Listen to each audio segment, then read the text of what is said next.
when a good product or good company, when their product is good, you want them to be sustainable in the market for a long-term period of time. If you cannot generate revenue from your business model, it's impossible for you to maintain or to survive. A stablecoin can be a very big next generation mainstream infrastructure for the global financial system, because that one will go beyond the alternative asset management thesis, but getting to the general financial and payment industry. Jonathan Chan spent years deep in fintech sales, working his way from channel manager to director. Today, he's co-founder and head of partnerships at RedotPay, the Hong Kong-based stablecoin payment fintech.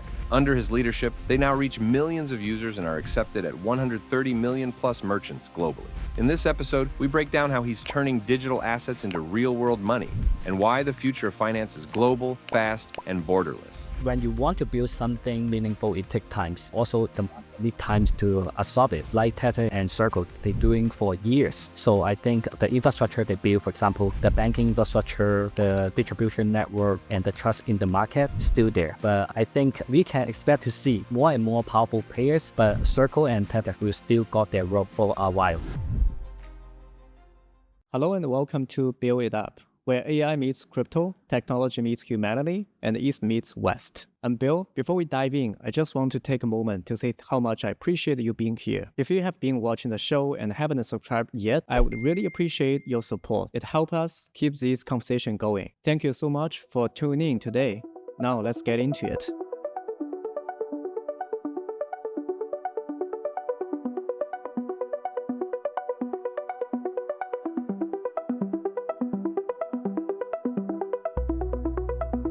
Hey Johnson, how are you? Thank you for joining us on the episode. Hi, Bill. Thanks for having me. Let's kick off. So RedotPay has been very popular, in the community. And can you use this chance to introduce a little bit to every audience who are not familiar with RedotPay in just an elevator pitch? Sure. Hi, everyone. I'm JC. I'm the head of partnership and one of the co-founders of RedotPay. RedotPay is a way to turn digital assets into something you can actually use in daily life. Because not all the people wake up and thinking about, crypto charge. A lot of the people using crypto, they just think about getting paid, sending support to family, or paying for everyday things. So what we do, RedotPay do, is very simple. If you get paid in stablecoins or other crypto, our cards allow you to spend worldwide and provide a tool to send and receive across the border and easiest ways to access your balance. So instead of having your assets sitting in an app you rarely use, our app becomes something you can tap at a cafe or to book a flight or rely on for a transfer in and out. Everything all in one app. Gotcha. I understand the crypto payment has been a while since I think maybe 4 years, 5 years ago. And that's been, ups and downs. I recall Binance got some cryptocurrency and then it got banned by some regulator and then, again. So how do you see the opportunity as an independent company like RedotPay? What was your go-to-market secret strategy that how you come up as a very phenomenal player as compared to the other incumbent players like Bybit or Binance in the market? Yeah, you have mentioned a lot of, crypto cards in the market. First of all, we don't set up ourselves as another crypto card. Since day one, we built RedotPay as a payment first company. And then for our products, what we want to do is to solve the pain point in the market, not just a crypto card. So for the go-to-market strategy is rather simple.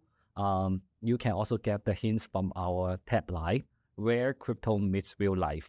So we provide the real life scenarios. For example, like I mentioned, you can buy for a lunch, you can tap at a cafe. And also with this in mind, we have a lot of efforts to do on the mass adoption where we educate the users who first, get access to stablecoin payment and trying to learn about how they can use stablecoin. So we have put a lot of resources in different languages, different countries, and then to teach them how to use stablecoin and RedotPay. And second, we also focus on a lot of the user experience rise, because in different countries, they may have different blockers for preventing them to have stablecoin adoption. For example, they may have less access to stablecoin, and then we provide some features like their virtual bank account for them to get access to their first stablecoin. and then they can use our product, etc. So user education and the user experience is the key for us to go to market, and it's actually amplify our tagline where crypto meets real life. I noticed there's a very interesting detail that you charge the user to open a card. I use the RedotPay, and as compared to the other products, sounds like you want to provide a sort of entry barrier to the user. You have to pay to open a card instead of a lot of other products. Usually they just free, right? So what's the rationale behind this? Yeah, I think that's a very good question. I think it's not just, I once regard it as a barrier. I would say it's a business philosophy. For example, when you're providing a service, for example, when we look at Apple, Microsoft, they provide very good products and very good service. So the next step is that they need to make money, or they are expected to generate revenue by providing outstanding products. So we focus a lot of our product and the user experience. So in the way that we actually solving the market pain points, by doing that, we also expect to generate some revenue. This is also good for the users, because when a good product or good company, when their product is good, you want them to be sustainable in the market for decades, for a long-term period of time. One very key factor is the business model. If you cannot generate revenue from your business model, it's impossible for you to maintain or to survive in the market. And on top of that, I wonder, crypto as a remittance has been in the market for a long time as the initial use case, right? And also as the initial use case of the crypto for stablecoin for trading. But now I think in past 24 months or 12 months, stablecoin as a payment, getting to the normal use case as well. How do you see the change? And I guess, definitely you will not be satisfied that people just use RedotPay as a remittance tool, right? You would rather let them to use it every single day, in a cafe, in a grocery store. How do you see the change? Do you see those type of a real life usage has become your dominant use case? And also how you want to engage to drive this shift? I think with the regulation evolve in different places like in Europe, US, and APAC, we can see the trend.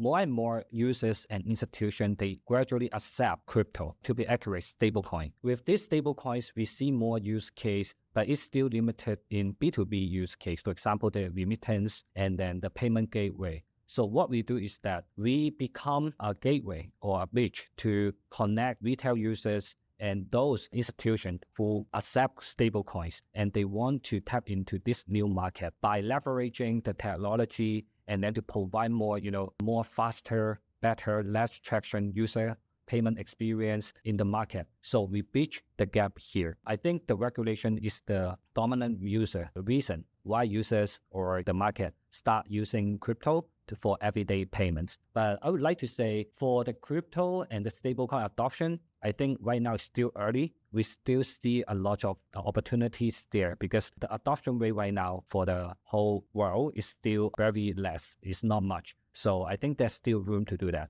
And then for us, what we want to do is that to get ourselves compliant, to get ourselves ready for the mass adoption. So you think apart from the traditional, crypto remittance and, stablecoin for trading, real life usage is kind of propelled and driven by the regulation on the other side as well. So regulation is kind of one of the very important driving force to make those use cases happening in past few years. Yes, I think another thing is actually the needs. Because in a lot of regions, for example, in Africa, in Latam, or in some regions, they do not have very comprehensive banking infrastructure. So with the stablecoin or blockchain technology, they can actually get access to accounts or a currency they can rely on. So I think this is also the driving force. But I guess this percentage compared to the global stablecoin transaction right now is still relatively low. From my recall, there are some data showing me most of the stablecoin transaction is still happening for crypto speculation and investments. And also the rest would be, the remittance, etc. The real life consumption is still limited. I'm not sure whether my understanding is accurate at this point of time. I think it's accurate because most of the time, crypto to most of the people is still, alternative assets or a speculating assets. But I think this will change because with more and more institution, payment service providers, the banks or fintechs like us, we are driving another use case for users to understand, just like I mentioned, the user education. let the user understand what they can use with stablecoin, right? It's not just use stablecoin to buy some crypto assets. You can also use it as a payment tool. And then I think while they try it, if they find that, okay, this is the tool, it works. And then it works even better than the traditional options, faster, cheaper, and more transparent. And then they will try to convince their friends to use this as well. And then I think this is where the adoption happening. Let me take myself as an example. I want to talk about the value proposition. You mentioned, the cheaper, faster, convenient, etc. Having said that, I found that me as a banked population, I stay in Dubai most of the time, and I found that the general cost for using the crypto card for grocery store, etc., looks like, slightly higher than, if I use the debit card or credit card. Is this understanding correct? And is it common? Or how do you see your target customer? Do you think, me, myself as a typical user, or it should be some unbanked population? Yeah, I think for bank population like you, Bill, we are very fortunate that we have a bank account, we have reliable banking infrastructure, a payment card, good banking accounts. But in a lot of regions, not to mention the bank accounts, they don't even have reliable currencies, right? It's very fluctuated for them, living with their local currencies. So they resort to stablecoin. And for them, this is another story. So 1% or 2% to them basically is not a cost. It's just having the currency they are able to use is something actually solving their real life pain point. For example, some people in Africa, they don't even, got a chance to buy something on Amazon or AliExpress because they do not have a card. With the crypto card, with the stablecoin, game changers that they can use the stablecoin to put in a wallet, and then they can use the stablecoin in the wallet with the card to buy something, online. And then they can buy something not only in their countries, but also cross-border. So can I understand, as a user like me, as a resident in a developed city with a reliable banking system and reliable currency, it might not be your ideal customer in a sense. Your ideal customer should be the user and the people who are in emerging market, might not necessarily have the banking accessibility, might not necessarily have the stable currency. Like those customers, which I think, is kind of a billion size amount. Like those are your typical customers. Maybe I can ask you, I would like to ask you a question. Yes. If you want to send BRL to Brazil, how long does it take? Yeah, I think that one will take me at least like 72 hours and plus, $15 per transaction if I go the SWIFT, right? If I want to send money to a friend in Brazil. Yeah. How about you can do it with RedotPay and you can receive the fund in like 2 to 5 minutes and then the cost is 0.5%. Would you be impressive? That one I definitely buy in. And actually, this is also one of the most popular use case I personally like, which is, when you come to the remittance, whether you are a sender or receiver, whether you are banked population or unbanked population, stablecoin, remittance is the best, right? Yeah. Yeah, I think definitely you answer my question is, when we go to the remittance, basically the customer profile, the target customer should be all the global internet users. Yeah. But my second point would be, when we go to the daily consumption, do you think, that one is more for the emerging market? Yeah, I think so. Yeah, I think that's also the reason, when I live in Dubai and I found that, most of the labor class, working labor, the nanny, the driver, they always, prefer to use a stable coin to do the money remittance. Even they might, have a bank account in Dubai. Yeah, I think right now, there's no one currency that can solve, people working, remotely because we're serving different segments of people. One big segment is those freelancers, they're working for a company from other countries, and then they may live in countries that are not from their original countries. And then they have a family in the third.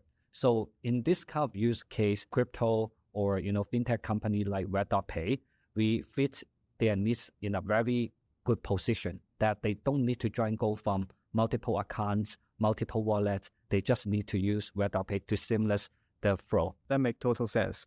From your experience, for running the RedotPay, I wonder, usually it takes some journey to build up the customer trust to the product, right? Maybe they onboard a little bit, try to do some small remittance and then become their daily card. So when do users really start to trust like RedotPay as a stablecoin payment? Do you see there some kind of tipping point in the user journey? Yeah, I think the user trust start from the first successful experience, and the trust will grow with the more and more successful experience. First of all, when a users, they look at some fintech app and then they curious and then they will give it a try. And then when they find out, okay, I can buy a coffee or I can buy a lunch with my card, and then it's the moment change the things. They realize, okay, it's not just a speculative app or crypto app. It's something I can use in my daily life.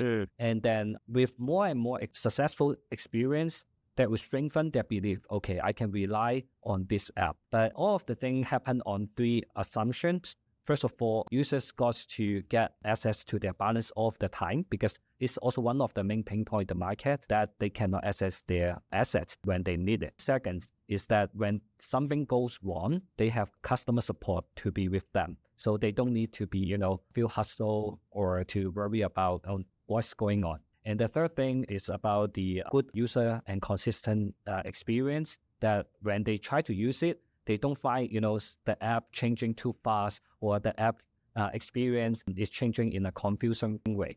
So I think this is pretty common in the previous experience in the crypto industry. So I think the user trust is to give them that kind of confidence or comfort. This is the fintech or this the banking app they have been using. And so can you talk about an example that what would be usually the very typical first experience they build up the trust? Is this sort of remittance or just to buy some coffee or just a stablecoin deposit? I think it's not from the use case itself. It depends on their needs. If they need, actually, so it's very different. Very different. In some region, they just need a card. When they pay with the card, they maybe start from, some small amount, and then they find, okay, this is reliable. Gradually, they will use more frequent with higher amounts. And it's the same for remittance. When they find out, okay, the traditional remittance is too slow or too expensive, they want to find an alternative. They may try, okay, maybe I send to my friends or my family in a small amount to test it, and then my family send me back the amounts, and then gradually they will become, a habit or a tool that they can use for every day. That's very interesting. And I wonder, you have built up a lot of a presence or built up the trust with a customer in a lot of a region, right? I understand your team gets started from Asia, but now the presence. Can you talk about your presence as of now? Introduce a little bit, how you are diversified in different regions. And my second question would be, like, what was your go-to-market strategy? Like, how you become a very global company from the very day one? I think this is a very good question because since day one, we never thought our users will be that global. We have users in over 100 countries right now. And then our distribution are very, very decentralized, that there's no one dominant region that they occupy most of the flow. So it's very decentralized, but our users, they share some common traits where, first of all, we serve those people who live in multiple countries, and then they are frequent travelers because they need a card. They can pay when they travel to a country, the digital nomad, right? For example, when you go to Japan or you go to Hong Kong, you will not have the Hong Kong bank account. But with our card, you can spend in Hong Kong without any problems while you get paid in crypto. And for those regions, they do not have comprehensive payment infrastructure. They may use this as a bank account. They can hold their assets to preserve their value in stablecoin. At the same time, they can also use this as a payment tool for their daily spendings or to do a cross-border remittance to support their families. So I think this is the key characteristic about our customer. The go-to-market strategy are rather simple. As I mentioned before, we focus a lot on the user experience. Since the beginning, we have 7 co-founders. All of our co-founders are in the customer support group, our community, to listen and to understand the user's feedback and to understand what they need. And based on the pain point, we update and fine-tune the products. Because since day one, our product evolved a lot from just a crypto payment card right now to have, multiple features, the credit, like the earn, like the remittance, etc. And then we are going to build even more, and then to make the current products, in a more usable way for the users. So we listen to them. And at the same time, we see, a huge gap about, I would say, a misunderstanding about crypto. We got crypto as just alternative assets. We embrace the blockchain technology.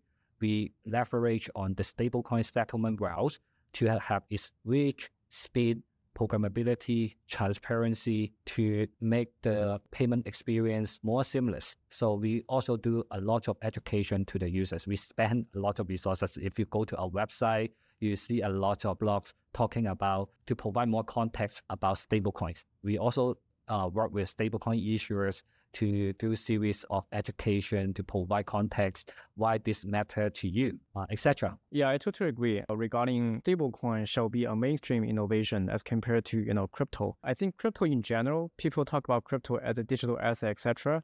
I think that one in the foreseeable future, my personal point would be that will still be an alternative assets. The crypto assets right now is around 3 to 4 trillion as compared to the global assets market value, which is 900 trillion US stock, etc. That's still an alternative. Having said that, I think there are something we kind of underestimate as of now, which is stablecoin. Might sort of surpass the whole growth of the rest of the crypto, because a stablecoin can be a very big next generation mainstream infrastructure for the global financial system, right? Because that one will go beyond the alternative asset management thesis, but get into the general financial and payment industry. Right. So in that case, I wonder, what do you see yourself in next 3 years? And do you see yourself as a next generation, Ant Financial or PayPal? Like, how do you see yourself in next 3 years? And how do you see the major competition landscape in the market? Yeah, I think right now, when it comes to competition, it's still early because I think the market is still growing. Now it's just the beginning because we see the name you mentioned, PayPal, Visa, Master, and the banks, they are gradually coming into the market with a lot of testing, right? As a fintech like us, we embrace the growth, we embrace the trend, and then to fit into the gap. But if you ask us what we see us in 3 years, we want to make RedotPay as a default option when it comes to stablecoin payments. For those people who hold their life with crypto, will use our app in every day. And when it comes to the everyday application, do you see you are sort of penetrating into the market where the PayPal, they are dominating as of now? Or you are competing with, the other crypto exchange? Or this is a cash market? I would say this still are early market that, everybody trying to find their role. But I will find another angle is that we are not competing fighting with the crypto industry or the banking or traditional finance industry. Definitely not. We are trying to bridge the gap of these industries because for Web3, normally they focus too much on the speculative elements while ignoring the use case. And for the traditional, they need some compliance fintech who can have dialogue with them to make them understand about the industry, the technology, and then we are bridging the gap. I would like to give an example to make this thing look clear. We have our first collaboration with Circle. We joined the Circle Payment Network. And with the Circle Payment Network, we first start with Send Crypto, receive BRL in Brazil. And then we have Send Crypto, receive MSN in Mexico. It's like another corridor opening in our app.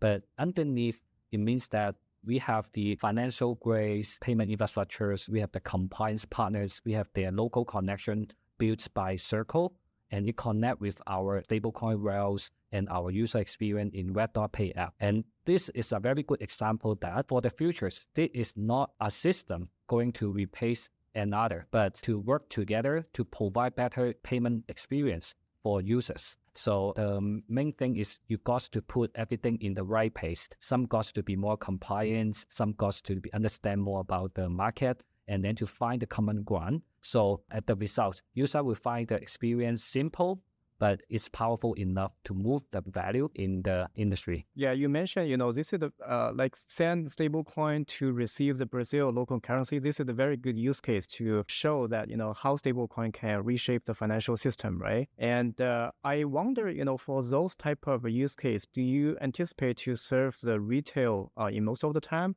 or you also sort of planning to get into the SMB in the future? Very, very good question. We serve the retails right now, and then on and off, we receive a lot of inquiry from small merchants because some users actually they are operating their store, their merchants, and yes, So basically a lot of retail actually they are SME by default, right? Yes, yeah, correct. Very naturally, we are building some infrastructure actually to fit in the needs of this SME. We call it RedotPay Connect because right now, as I mentioned, crypto still is a very early market for crypto, and the mass adoption is happening, but not. It got to be take some time, right? So there still needs some company and infrastructures to bridge the gap. So we have the RedotPay Connect, where we enable these SME merchants, they can accept crypto while their consumer pay them in crypto with centralized and decentralized wallets. And then we will help them to create their accounts.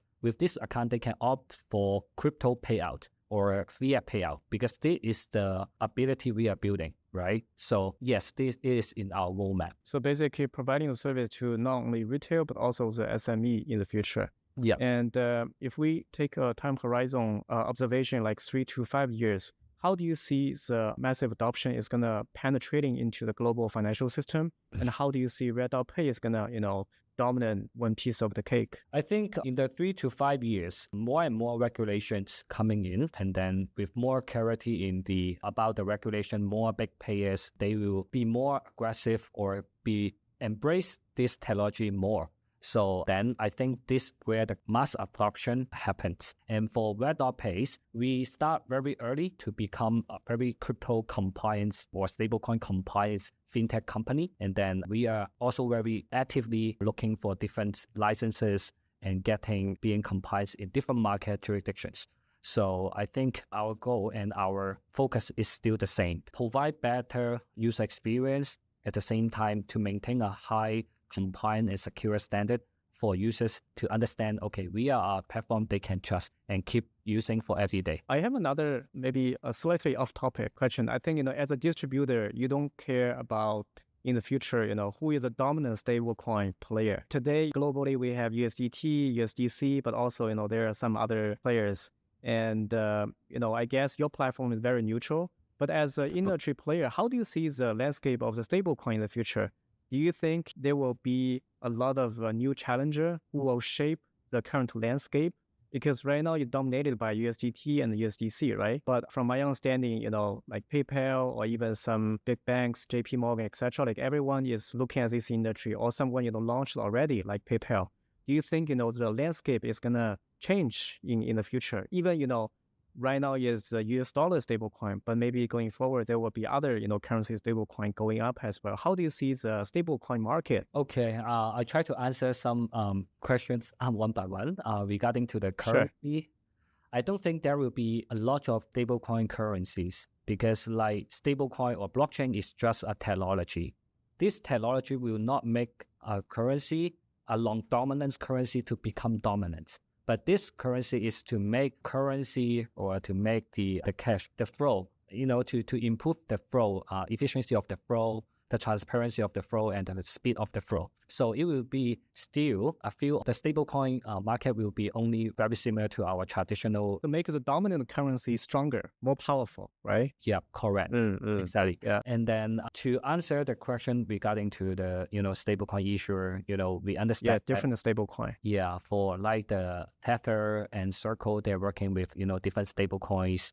And then I think for Tether, they are doing very great job in the mass adoption in some regions like in Africa, in Latam, or in some rural areas. It's still a lot of people, they are underserved and they don't even have a stable currency. So this, Tether, the USDT comes in, and then to provide them with some stable assets, we see that is actually happening. And for Circle, I think they are doing very great in the compliance, bringing confidence to the institutional players like us. And then we can rely on their infrastructure. I think this will be still the same. They have different focuses. And then I think they are doing the same work is that Tesla is trying to bring their stablecoin to be adopted by not only the retailers, but also the institutions. And Circle is doing the same is that they bring the adoption not only in institution, but for retailers. And then they are also building their payment infrastructures, is that they are building their layer ones for payment settlements. So this is something they can provide this for payment company, like you mentioned, the PayPal or other payment company, very scalable and very efficient channels to make payments happen, leveraging the stablecoin. So I think that Tether or Circle will be the main player, but we can expect to see more and more stablecoin coming in with their own expertise. So you're not that optimistic about some strong use case who issue their stablecoin, like PayPal or maybe even potentially JP Morgan? You think the incumbent players' advantage like USDT and USDC are very phenomenal? Because when you want to build something meaningful, it takes time. Also, the need times to absorb it. Like Tether and Circle, they're doing for years. So I think infrastructure they build, for example, the banking infrastructure, the distribution network, and the trust in the market is still there. But I think we can expect to see more and more powerful players, but Circle and Tether will still got their role for a while. Well, yeah, thank you. I think that's pretty much about today's episode. I have one last question. Can you share us a little bit? What's your advice to the younger generation, for everyone who are in the college or who just freshly graduate? I think, first of all, they need to be curious while be patient. Industry like crypto and payments move very, very fast on the surface. But like I mentioned, if you want to build something meaningful, it will take time. Second, to understand what is happening underneath. Taking payment industry as the example, you got to understand what is settlement flow behind the scene and why regulation exists. What is the users worry about? With this in mind, you will become, valuable in different industry and also, of course, in payment industry. Gotcha. So one is be curious, but also being patient, right? Because this is a very important balance. A lot of people with patience, usually they don't have that much curiosity. A lot of people who are curious, they don't have the patience or focus always because they always want to, switch the topic. Yes. Yeah, that one I think is very useful. And second one would be you encourage everyone to have to understand in and out of your topic, right? Regardless it's a small topic or this is some industry you want to get involved in. Yeah, because it's not only just about how quick you can understand a topic. It's how deep you can dive into it and to explore and find the opportunities inside that. Cool. Yeah, thank you, Johnson. It's a great talking with you and thank you for the inspiring sharing. Thank you, Bill, for the time and for the opportunities again. Thank you so much. Thank you. Cheers. Cheers. Thanks for watching Build It Up. If you enjoyed this episode, don't forget to hit that subscribe button, drop a comment, and share it with a friend. And if you'd like to catch more stories and insights, you can follow me on LinkedIn, X, and of course, right here on YouTube. I'm Bill. See you in the next one.